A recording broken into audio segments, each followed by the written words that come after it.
വെന്തിട്ടുണ്ട്, നല്ല ടേസ്റ്റ് ഉണ്ട്. ഇതുണ്ടെങ്കിൽ വേറെ ഒരു കറിയും വേണ്ട, ഇത് തന്നെ ധാരാളം. നമുക്കിന്ന് സ്വാദിഷ്ടമായ ഒരു കൂന്തൽ റോസ്റ്റ് ഉണ്ടാക്കി നോക്കിയാലോ? വരൂ.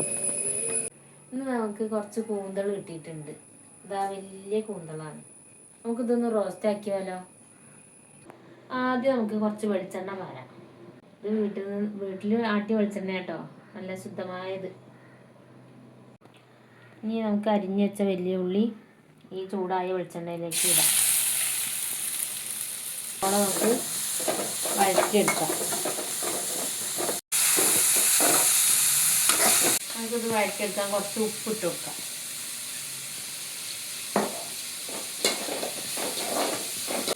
അപ്പോൾ ഉള്ളി നല്ലോണം വഴറ്റിയെടുത്തിട്ടുണ്ട്.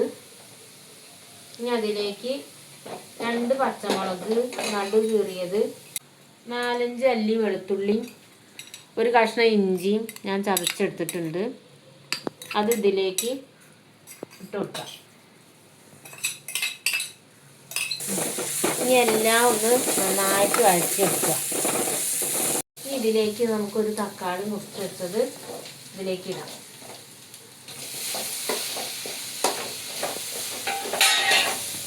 നമുക്കൊന്ന് വഴറ്റി തക്കാളി ഇത്രയും വാട്ടിയാൽ മതി കേട്ടോ.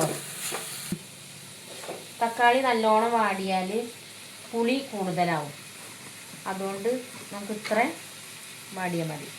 മല്ലിപ്പൊടി നമുക്ക് 1.5 സ്പൂൺ നമുക്ക് മല്ലിപ്പൊടി ഇതിലേക്ക് ഇടാം. ആവശ്യത്തിന് മഞ്ഞൾപ്പൊടിയും ഇടാം. കുറച്ച് മുളക് പൊടി, ഇത് എരിവുള്ള മുളക് പൊടി ആയതുകൊണ്ട് ഞാൻ ഒരു 1/4 സ്പൂണ് ഇട്ടിട്ടുണ്ട്. കുറച്ച് കാശ്മീരി ചില്ലി നമുക്ക് ഇതിലേക്ക് ഇട്ട് കൊടുക്കാം.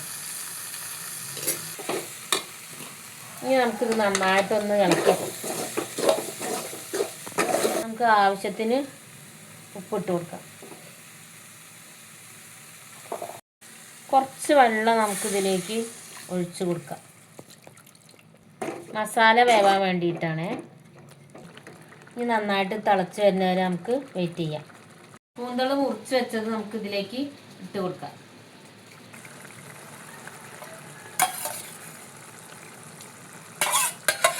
ഇനി ഒന്ന് നന്നായിട്ടൊന്ന് ഇളക്കി കൊടുക്കാം. അടച്ച് വെച്ചിട്ട് വേവിക്കാം. നമുക്കിതൊന്ന് തുറന്ന് നോക്കാം. കുറച്ച് നമുക്ക് തുറന്ന് വെച്ചിട്ട് ഇതൊന്ന് വറ്റിക്കാം.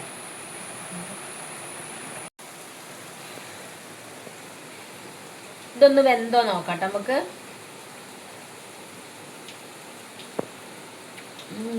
വെന്തിട്ടുണ്ട്, നല്ല ടേസ്റ്റ് ഉണ്ട്. നമുക്ക് 2 കൊത്ത് കറിവേപ്പിലയും കൂടി ഇടാം.